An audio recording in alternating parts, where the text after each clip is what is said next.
synthétiser deux journées aussi riches, moi je tiens tout d'abord à remercier, j'allais dire les organisateurs, je tiens d'abord à remercier Eric qui est sorti là juste à l'instant et qui vraiment est dans l'ombre derrière, mais qui assure la logistique de tout cela et qui a absolument besoin que nous ayons dégagé la salle à -20.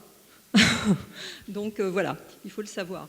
Donc je remercie Eric et je remercie également Véronique Larosé qui n'est pas là mais qui a également énormément aidé à l'organisation de ce colloque. Donc je crois que nous sommes d'accord, Timothée, Olivier et moi, pour dire que ce colloque dépasse toutes nos espérances. Nous sommes vraiment satisfaits de la qualité des échanges, de la richesse des interventions, également de la réactivité du public. Nous vous remercions tous. Et également, nous espérons que des liens auront pu se tisser dans le cadre de ce colloque entre des chercheurs qui étaient donc réunis autour de cet objet mal identifiable qu'est l'économie sociale.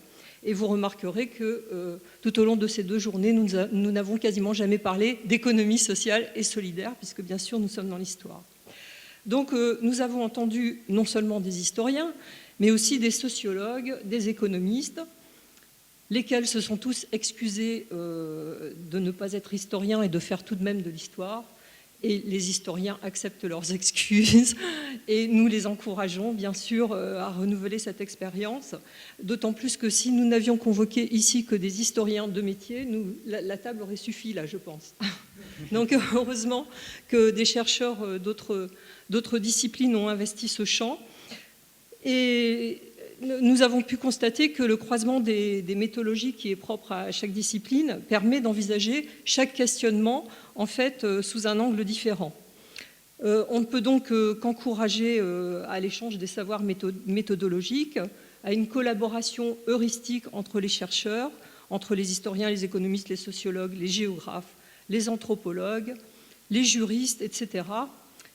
Et donc un échange des savoirs qui devrait permettre peut-être aux historiens de renforcer leur appareil théorique, parce que ça a été dit à plusieurs reprises, il est vrai que les historiens souvent ont du mal à théoriser, et qui devrait permettre aussi aux chercheurs des autres disciplines de gagner à s'emparer, en fait, à se former à l'approche historienne de l'archive.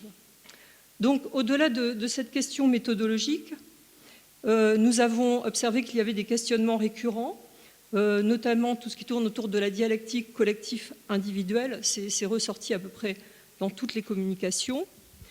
La question du succès ou de l'échec de l'entreprise, notamment quand on parle des coopératives, est souvent revenue sur le tapis. C'est intéressant d'ailleurs, on peut s'interroger pourquoi faut-il absolument se demander si une entreprise coopérative va réussir ou va échouer. Bon, voilà. Mais il faut se demander pourquoi on se pose cette question, d'ailleurs, justement. La question des échelles, de la micro-histoire, du local, du transnational, du national, etc. Et même de l'émancipation, bien sûr, qui n'a pas été évoquée hier. Hier, nous avons plutôt entendu parler de contrôle, notamment par le christianisme social, et aujourd'hui, nous avons entendu davantage parler d'émancipation, et même des évocations ou des suggestions de l'économie sociale qui sont bien éloignés des corps intermédiaires auxquels nous nous référons selon une tradition bien française et qui cadrent d'ailleurs avec la définition statutaire de l'économie sociale. Donc Jean-François nous a parlé des monastères, nous avons entendu parler des communautés icariennes. Je me suis souvent demandé quelle était la filiation entre les communautés icariennes et l'économie sociale, mais on peut en reparler. Les igoudards ce matin, avec cette chose intéressante que nous avons vu s'inscrire en fait, cette forme d'économie solidaire dans le paysage marocain en l'occurrence. Et pour le coup, je me suis dit que la ruine pouvait être aussi un élément de connaissance de l'économie sociale et nous pourrions aussi convier, pourquoi pas, des archéologues. Voilà, donc je voulais vous dire beaucoup d'autres choses, mais je vais m'arrêter là, je pense, parce que nous avons très peu de temps. J'aurais voulu notamment répondre à David sur la question de la périodisation, mais peut-être que nous pourrons en discuter en privé, parce que ce serait peut-être un petit peu long. Donc, pour terminer, l'objet essentiel de ce colloque, c'était de susciter une appétence pour la recherche sur l'histoire de l'économie sociale.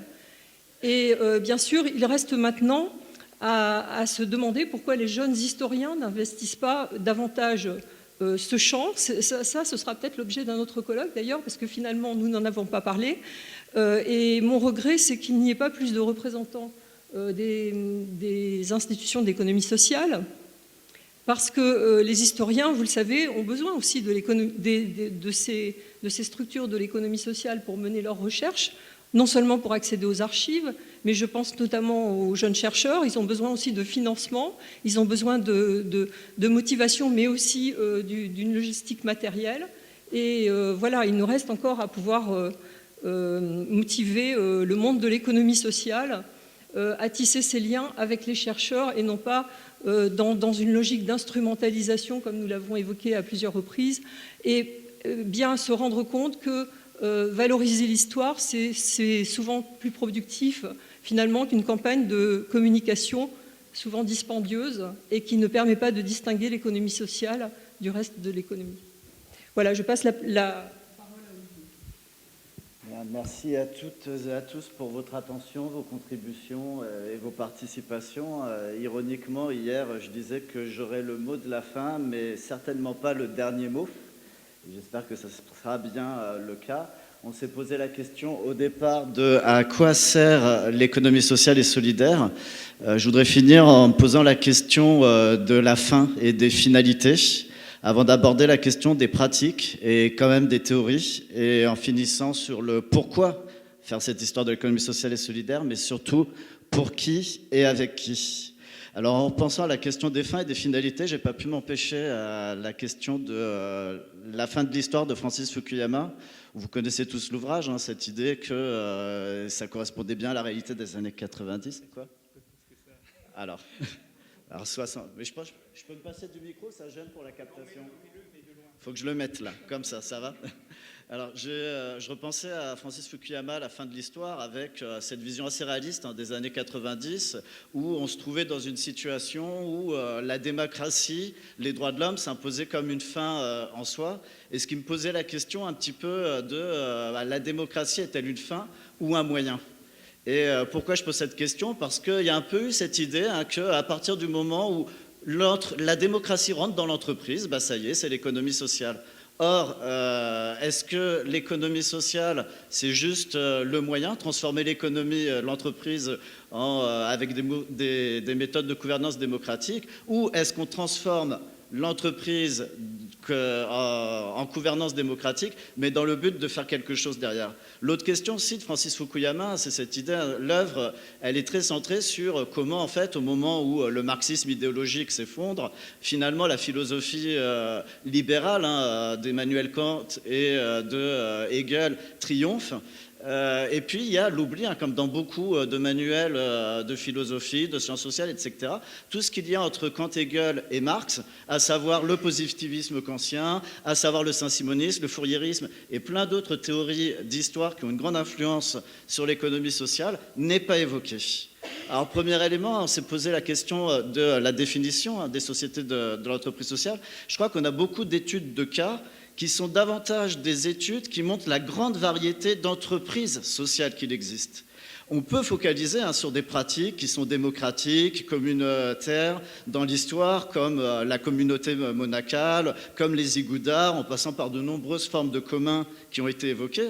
Ces études ont évidemment un grand intérêt, d'abord de décentrer, d'interroger nos regards d'historiens trop centrés sur l'époque contemporaine et sur l'Occident. Elle rappelle aussi la territorialité de l'économie sociale et solidaire et la nécessité de prendre en compte des écosystèmes bien spécifiques. Toutefois, s'il existe une entreprise sociale locale, elle n'a pas pour autant une finalité de transformation sociale globale. Chez les Maurés du Burkina Faso, il y a, comme chez de nombreux peuples, une longue tradition communautaire de l'agriculture qui explique la facilité avec laquelle la politique de Thomas Sankara a pu développer des coopératives.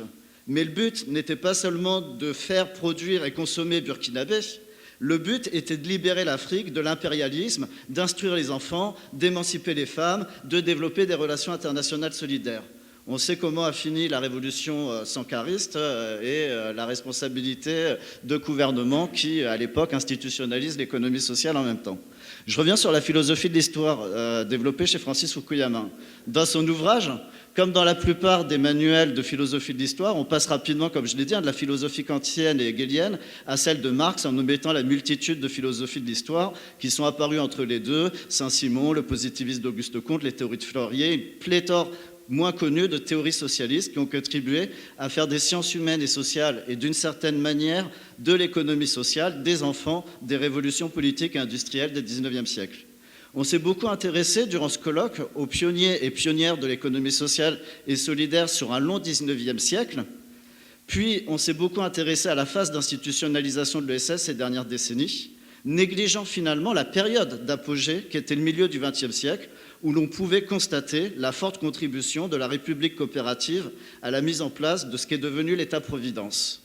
On a beaucoup négligé, pour faire quelque chose de schématique, je m'excuse, c'est une conclusion en quelques minutes, le passage finalement du triangle de Compère-Morel au début du XXe siècle au quadrilatère de Desroches à la fin du XXe siècle. Je m'explique comment on est passé de structures très organisées avec une volonté de transformation sociale, le parti, le syndicat et la coopérative, à une approche centrée sur l'entreprise et la problématique de comment faire en sorte que l'entreprise soit démocratique, le fameux quadrilatère de Desroches qui oppose acteurs, cadres de l'ESS, salariés, usagers, avec même pas cette interrogation de se dire mais au fait, salariés de l'ESS, est-ce que ça a du sens? Est-ce que c'est conforme d'ailleurs à une certaine idéologie de l'ESS? Alors il y a des causes structurelles qui peuvent expliquer la disparition du triangle de Compère-Morel. Il n'y a plus de salariés viticoles dans l'Hérault, de mineurs et d'industriels dans le Nord, de diamantaires à Saint-Claude, et donc évidemment la disparition de ces populations entraîne la disparition de leur partie, de leur coopérative et de la syndicat. Toutefois, il y a un secteur qui existe encore, au sein duquel ce triptyque a permis de créer plus que des bastions de l'ESS, mais même une forteresse dans l'ESS, avec des organismes comme la Maïf, la MGN, la CASDEN et des dizaines d'associations d'éducation populaire et loisirs, etc. Vous avez compris à quoi je fais allusion. Aujourd'hui, quelques études que j'ai faites, ça mériterait le coup de le faire, mais aujourd'hui, seul un enseignant sur 10 est capable de dire ce qu'est l'ESS. D'ailleurs, y a-t-il des enseignants dans la salle? Hier, ils avaient une excuse. Aujourd'hui, ils sont en vacances. Je comprends qu'ils aient besoin de se reposer, mais vous voyez bien que c'est assez marquant de voir qu'on n'a pas un public historiquement dans l'USS.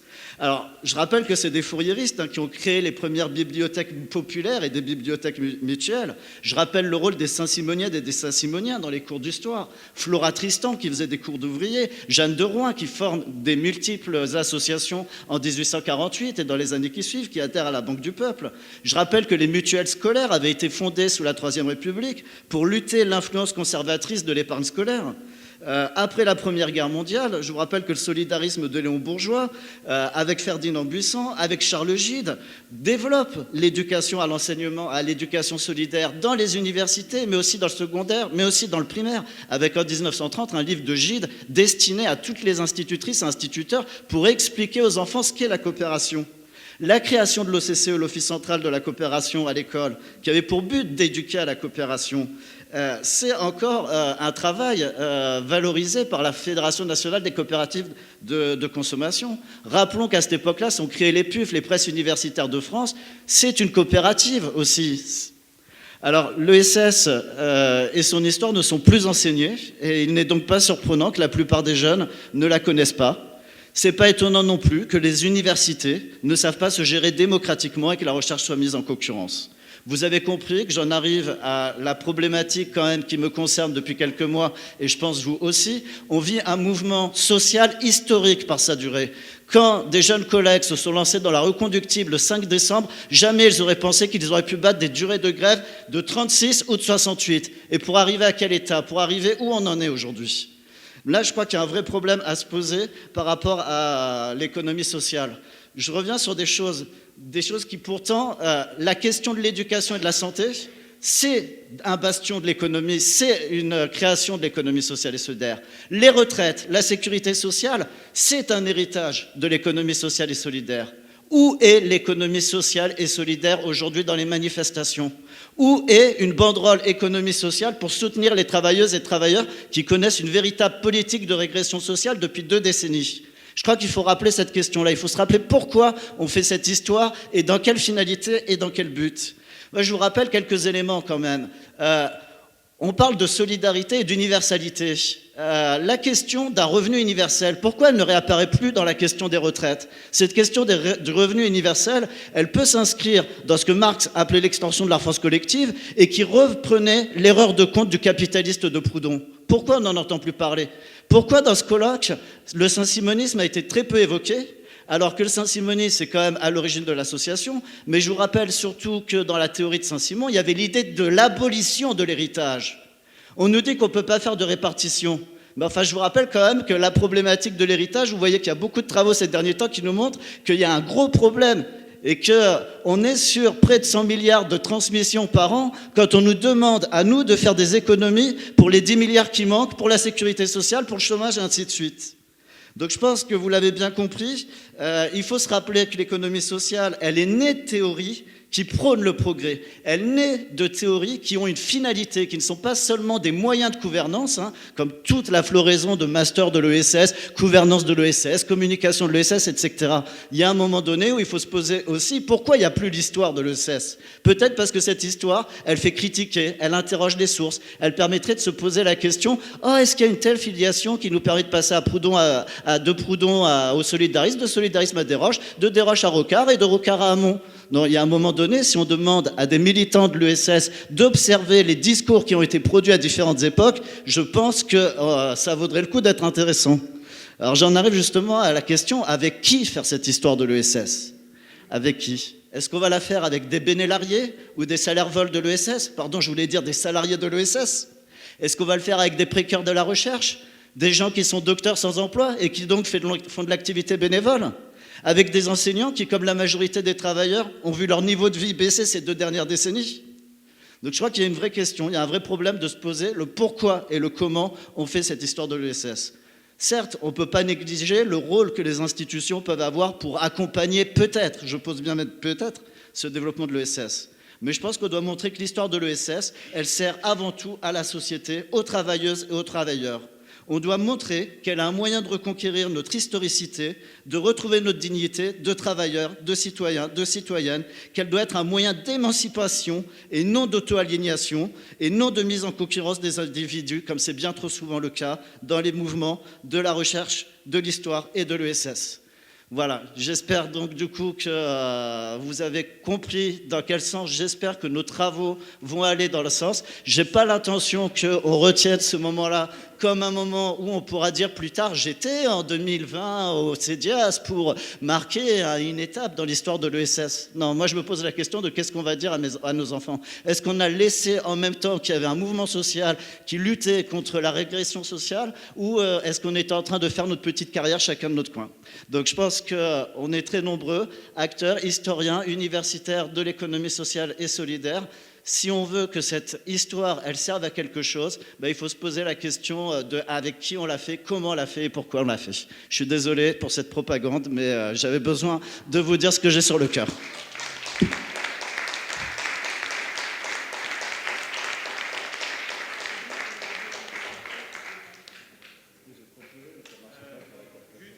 Juste avant, les questions plus concrètes. Juste, voilà.